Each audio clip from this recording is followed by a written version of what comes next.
Welcome back, free thinkers. In part 3 of this foundational video series, I'm going to be covering perhaps one of the most important speeches of the 20th century regarding education and really get to the root of why most people today in the world are so painfully ignorant.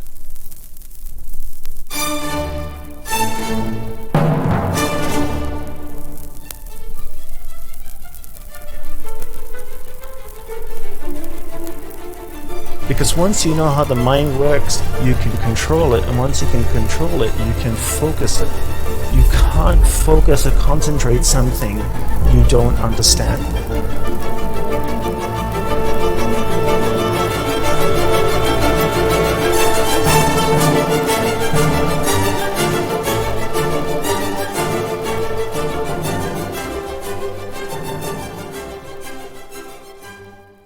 Okay, let's get started. Now, I know I promised you in the last video that this one would be about my crash course in critical thinking, but after I started working on that, I decided I wanted to do 2 quick videos preceding that one to, I guess, kind of look at the historical landscape and lay the foundation for why that video is going to be so vitally important. So this video here is going to cover, like I said in the beginning, perhaps one of the most important speeches of the 20th century.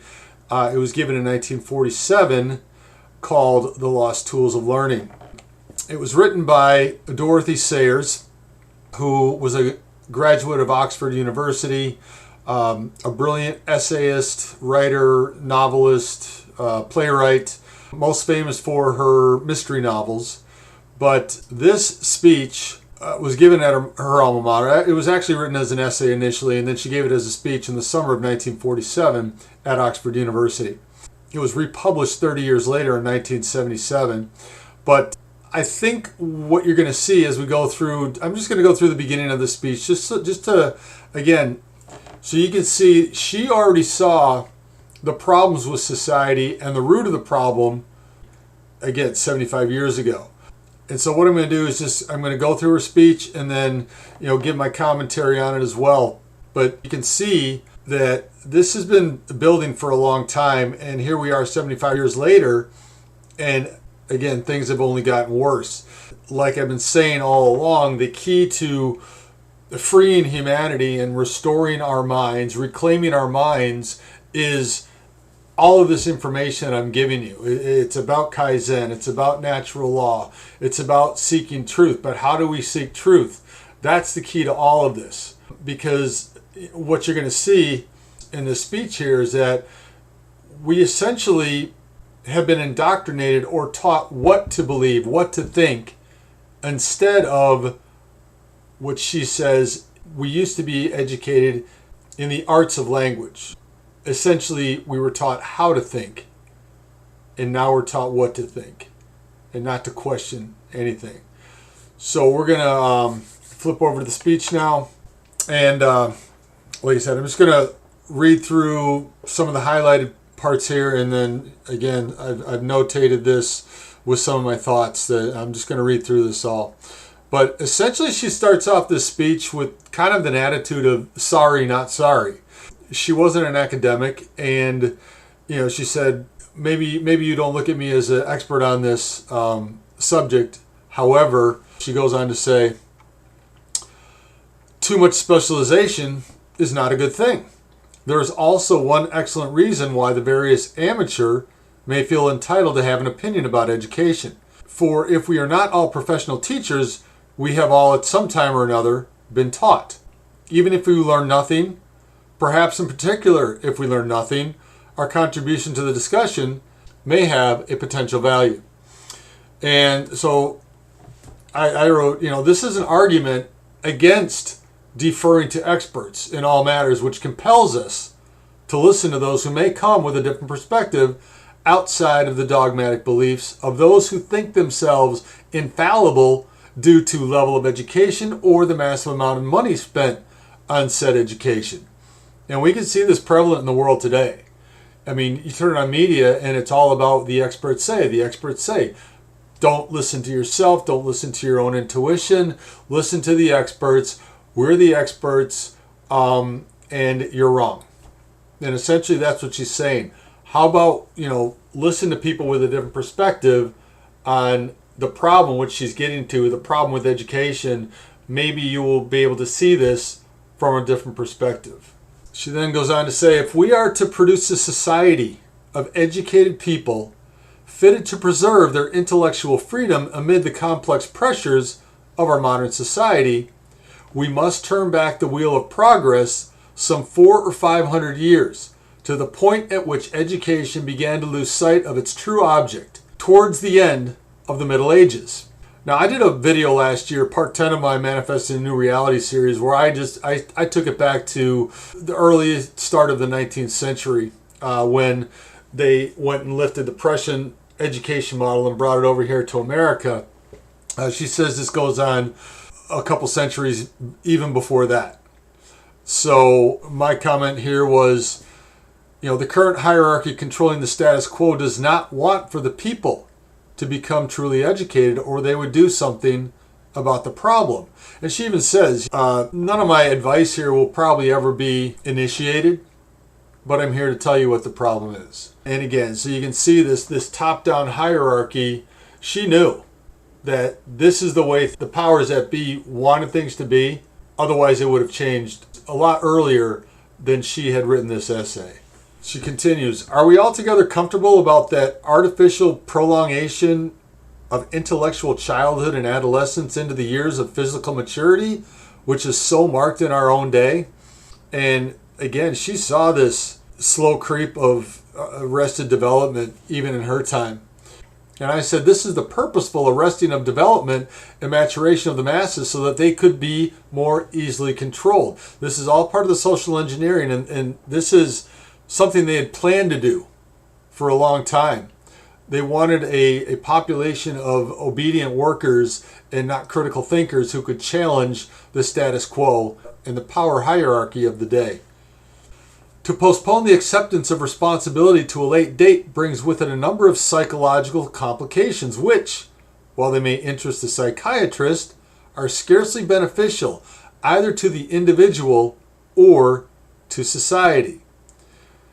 So she's arguing that what they've done with the educational model is to specifically retard mental and psychological development so that people couldn't really relate to society in the way they should to make society operate at a higher level. What I said in the last video about ascending to higher levels of consciousness and operating at a higher level of responsibility.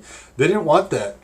My thought here was the legions of adults still living at home today playing endless hours of video games and contributing nothing to society are the logical end of this observation from 75 years ago.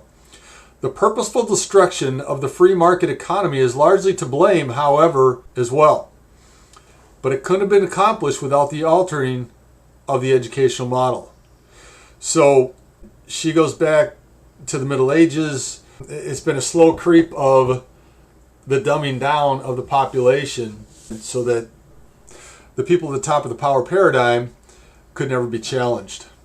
Has it ever struck you as odd or unfortunate that today, when the proportion of literacy throughout the Western Europe is higher than it has ever been, people should become susceptible to the influence of advertisement and mass propaganda to an extent hitherto unheard of and imagined? She's referring to the fact that, more people could read and write by this time, but they're not tuned into the fact that they're being manipulated through, at that point, it was only print and radio. 1947, in my first video, we highlighted that American homes, only 9% of American homes had TVs by 1950. So this is just the written word and radio back at that time that she was talking about. And she says, we're educated, but we're still fooled by propaganda and mass media. My thoughts on this were, the more schooling we get, the less we seem to know and comprehend. This was all done by design. Again, they teach us what to think and just to trust the experts and not to think for ourselves. Do your job, sit down, shut up, and be quiet. That's essentially the model that we're living in. Do you put this down to the mere mechanical fact that the press and radio and so on have made propaganda much easier to distribute over a wide area? So again, she's already alluding to the fact that, is it the media? But then she goes on to say, or do you sometimes have an uneasy suspicion that the product of modern educational methods is less good, that he or she might be at disentangling fact from opinion and the proven from the plausible? So again, is it the media, or is it the fact that we just don't know how to discern fact from fiction anymore? Is it due to the incredible power of mainstream media and the reach it has into every aspect of our lives? Or has the educational model been so perverted by design so as to confuse the mind and render it incapable of thinking clearly and discerning truth from fiction? She proposes it is the latter. Have you ever, in listening to a debate among adult and presumably responsible people, been fretted by the extraordinary inability of the average debater to speak to the question or to meet and refute the arguments of the speakers on the other side? And we see this every single day in social media. It's one logical fallacy after another. Nobody speaks to the topic, or most people don't speak to the topic that people are talking about in their post. My thought on this one was, this is essentially every single comment, thread, or argument. There are rarely actual debates on social media today. We live in a manufactured reality dominated by personal opinion and biases rather than a spirit of actual understanding, pursuing truth, and moving humanity to a higher standard of civilized society. So again, they wanted to create this culture of, my opinion is better than yours, and create the division. It was a divide and conquer tactic from the beginning to create this culture of non-critical thinkers. Or have you ever pondered upon the extremely high incidence of irrelevant matter which crops up at committee meetings, and upon the very great rarity of persons capable of acting as chairman of committees? And when you think of this and think that most of our public affairs are settled by debates and committees, have you ever felt a certain sinking of the heart? So now she's attacking government and parliament, because she understood that parliament was filled with just regular people who were never taught how to critically think. My thoughts on this is why I'm constantly stating that the current political paradigm and the system of democracy can never be the vehicle for our emancipation. The halls of government are filled with idiots with absolutely zero critical thinking skills. Otherwise, they wouldn't be in government. So again, all you have to do is look at what happened from 2020 to 2022. Every single person went along with the official narrative, with the official lie. And those of you listening to me, it was a lie. So that's government. We're never going to be free of the predator class if we allow this system to remain in place. So again, that's why I'm suggesting a new paradigm, a new system, which truly gives the power back to the people.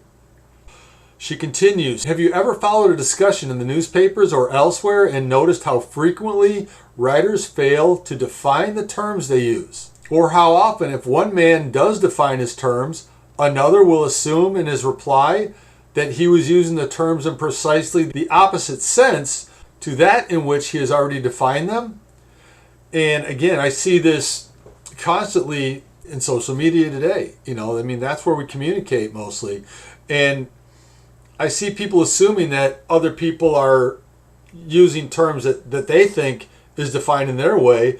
This happens to me an awful lot of people assuming I'm talking about one thing because they think they know what I'm talking about, when I've defined my terms in previous blogs, essays, whatever, videos, that if they haven't watched it, they don't really understand what I'm talking about. My thoughts here were, once again, this is endemic across all social media platforms and in regular everyday conversation.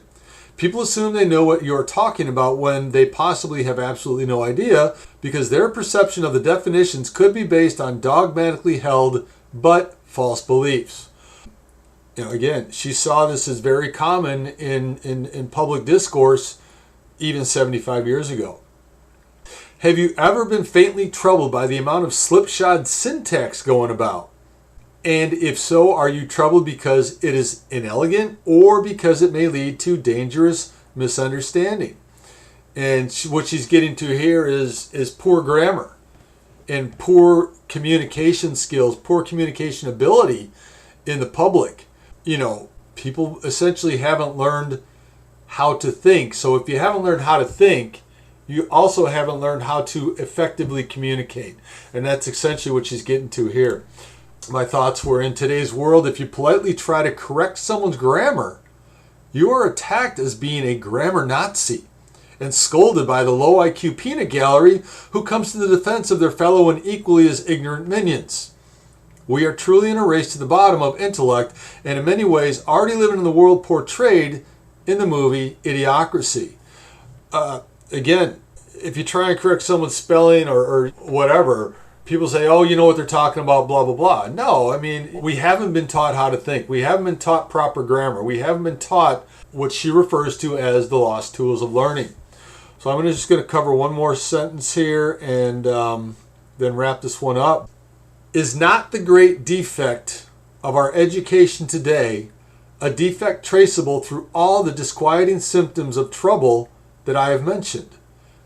That although we often succeed in teaching our pupils subjects, we fail lamentably on the whole in teaching them how to think.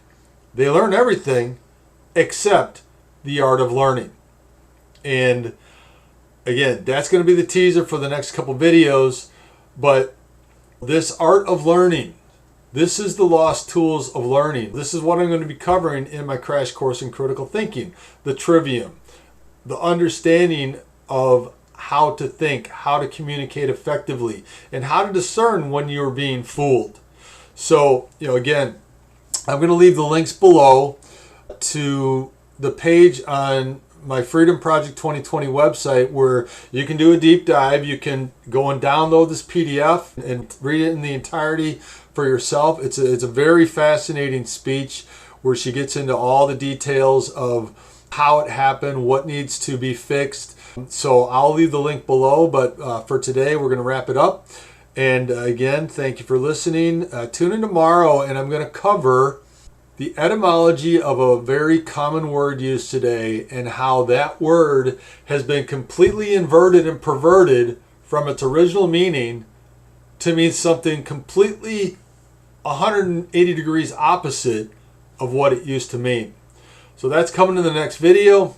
Again, thank you very much. Like, share, subscribe, leave some comments below, and I will see you in the next video. Have a great day, night, evening, wherever you are in the world. I love you guys. We'll talk to you soon. Bye-bye.